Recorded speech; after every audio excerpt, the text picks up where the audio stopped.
हाय viewers, Shri गुरु education channel में आप सभी का हार्दिक स्वागत है। मित्रों, आज हम डिस्कस करेंगे पार्ट ऑफ स्पीच के 8 भेद में से एक भेद भाव के बारे में। तो सबसे पहले जानना जरूरी है कि भाव क्या होता है। भाव वो शब्द है जिससे किसी के कार्य, व्यवहार, संबंध या अधिकार और स्थिति या अवस्था का बोध होता है। जैसे कार्य, व्यापार यानी एक्शन का उदाहरण है चिल्ड्रन प्ले, बच्चे खेलते हैं। द मैन वाज वॉकिंग, आदमी चल रहा था। ही विल कम, वो आएगा। आई वॉज टॉट, मुझे सिखाया गया था। देखिए यहाँ play, was walking, will come और वाज टॉट ये भाव हैं और इस भाव से एक्शन यानी कार्य, व्यापार का बोध होता है। और नीचे रिलेशन और पोजेशन, संबंध या अधिकार का उदाहरण देखिए। आई हैव ए कार, मेरे पास एक गाड़ी है। द काउ हैज 2 आइज, गाय के 2 आंखें हैं। द किंग हैड 3 क्वींस, राजा के 3 रानियां थे। The poor man has no money, गरीब आदमी के पास कोई पैसा नहीं है।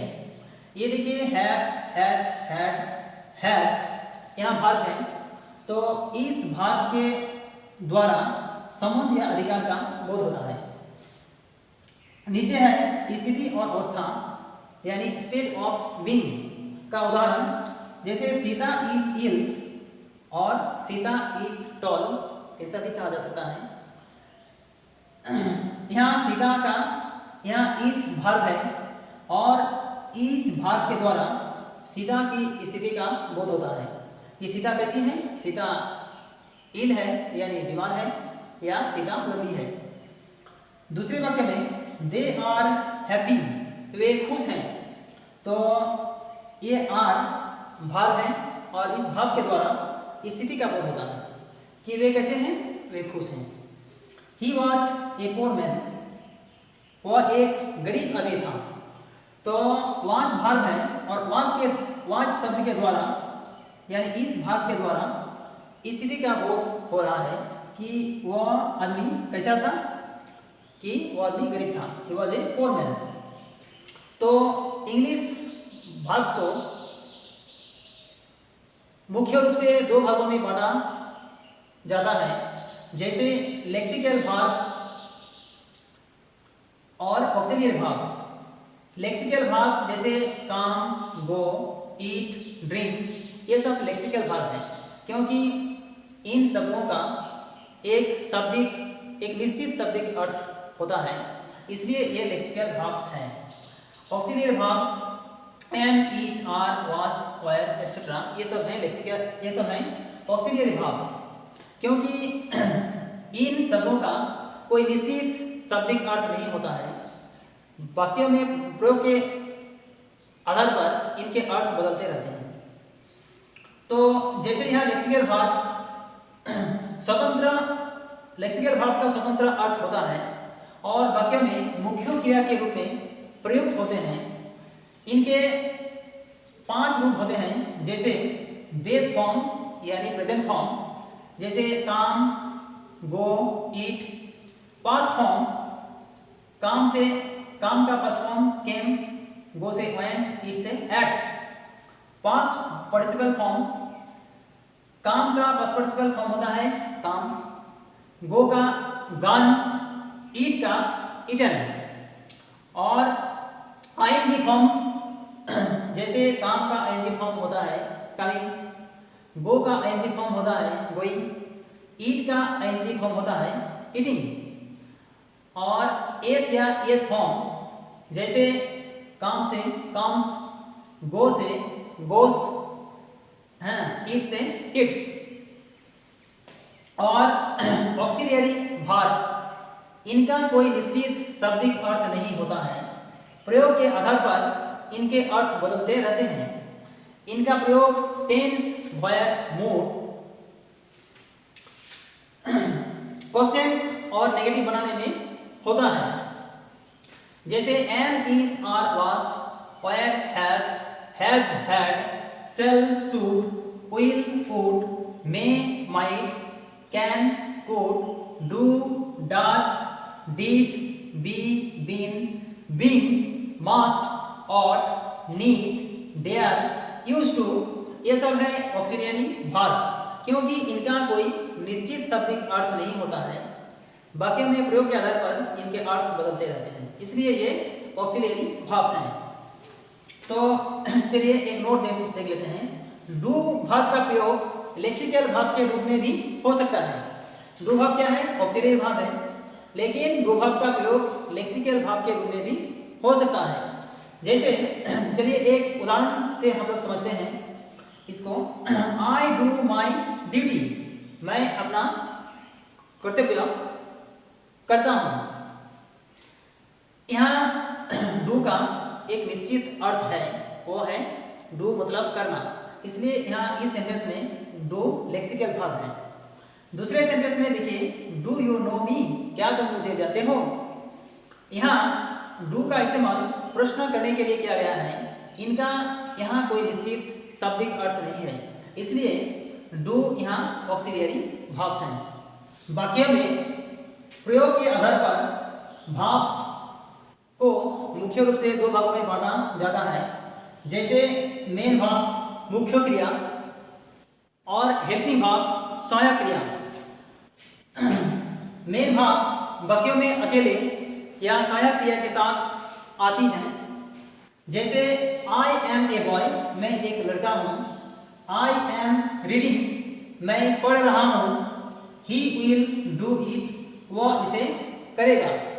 तो यहाँ आई एम ए बॉय, यहाँ मेन वर्ब अकेले आया है, और आई एम रीडिंग यहाँ सहायक क्रिया के साथ मेन वर्ब आया है। ही विल डू इट, वो इसे करेगा, यहाँ भी सहायक क्रिया के साथ मेन वर्ब आया है। तो यह है मेन वर्ब। हेल्पिंग वर्ब क्या है? जो क्रिया टेंस, वॉइस, मूड इत्यादि के निर्माण में मुख्य क्रिया की सहायता करती है, वो हेल्पिंग वर्ब कहलाती है। जैसे I am reading, he will go, you should do this. यहाँ देखिए इस सेंटेंस में इस टेंस को बनाने के लिए एम का प्रयोग मुख्य क्रिया को हेल्प करने के लिए किया गया है, मुख्य क्रिया की सहायता करती है, इसलिए यहाँ एम हेल्पिंग वर्ब है। उसी प्रकार यहाँ विल हेल्पिंग वर्ब है। यू शुड डू दिस, यहाँ शुड क्या है? हेल्पिंग वर्ब है, मुख्य क्रिया डू को सहायता कर रही है। चलिए एक नोट देख लेते हैं। कुछ वर्ब्स कभी मेन वर्ब तो कभी हेल्पिंग वर्ब की तरह प्रयुक्त होते हैं। जैसे ही इज रेडी, वो तैयार है, यहाँ इस क्या है? इस मेन वर्ब है। ही इज गोइंग, वो जा रहा है। इस सेंटेंस में इस क्या है? हेल्पिंग वर्ब है, मुख्य क्रिया गो को सहायता करती है। ही डिड इट, यहाँ डिड मेन वर्ब है। इस सेंटेंस में he did not do this, वो इसे नहीं कर पाया, तो यहाँ डिड हेल्पिंग वर्ब है। नहीं, यहाँ डिड मेन वर्ब है, और नीचे वाला ही डिड इट, वो इसे किया था, यहाँ डिड मेन वर्ब है। और नीचे वाला इस सेंटेंस में देखिए he did not do this, वो इसे नहीं कर पाया।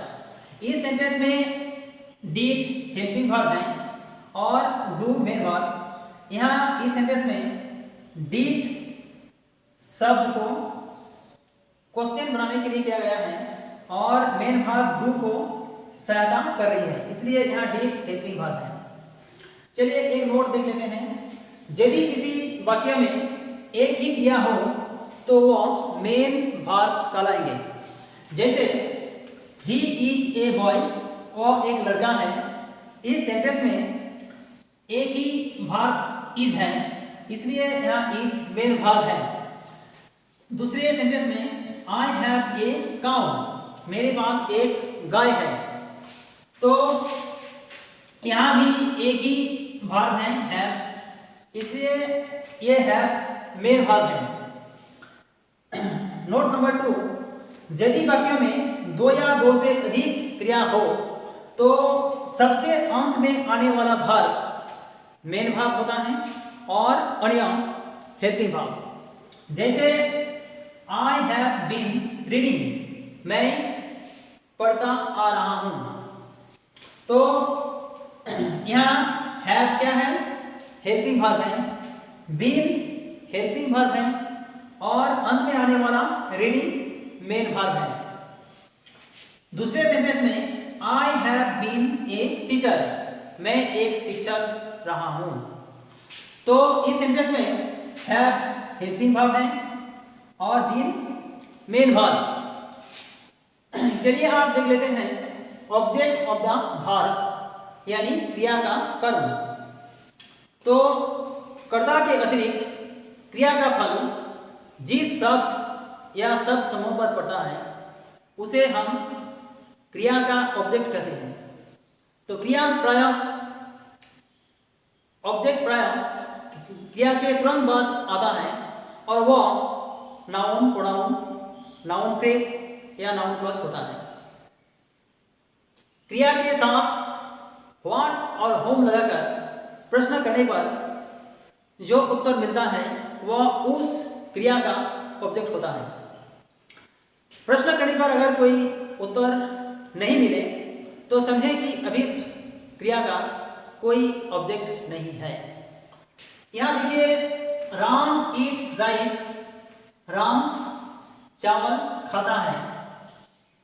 अगर पूछा जाए इट्स व्हाट, क्या खाता है, उत्तर मिलेगा राइस, इसलिए इट्स भाव का ऑब्जेक्ट यानी कर्म है राइस। दूसरे सेंटेंस में I like these beautiful flowers, I like these beautiful flowers, मैं इन सुंदर फूलों को पसंद करता हूं। तो यहां अगर पूछा जाए लाइक व्हाट, किसे पसंद किया जा रहा है, फूलों को, तो यहाँ दीज ब्यूटीफुल फ्लावर्स ऑब्जेक्ट हैं और लाइक भाग, तो लाइक भाग का ऑब्जेक्ट है these beautiful flowers. Next sentence में my father loved me very much, मेरे पिताजी मुझे बहुत प्यार करते थे। तो अगर यहाँ पूछा जाए कि पिताजी किसे ज्यादा प्यार करते थे तो उत्तर मिलेगा मी यानी मुझे, इसलिए लव वर्ब का ऑब्जेक्ट है मी।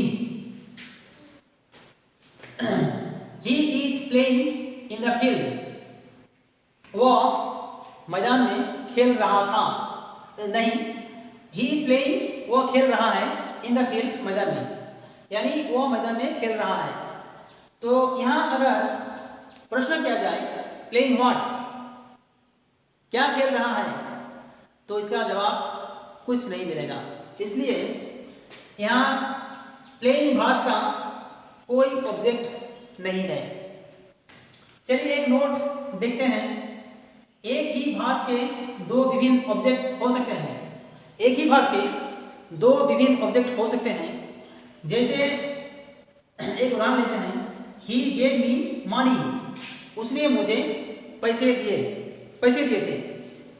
तो ही गेव मी, अगर पूछा जाए कि किसे दिया है, किसे दिया था, वो तो मिलेगा मुझे, इसलिए मी ये कर्म है। अगर पूछा जाए गेव होम, गेव व्हाट, वो क्या दिया था, उत्तर मिलेगा पैसा यानी रुपया।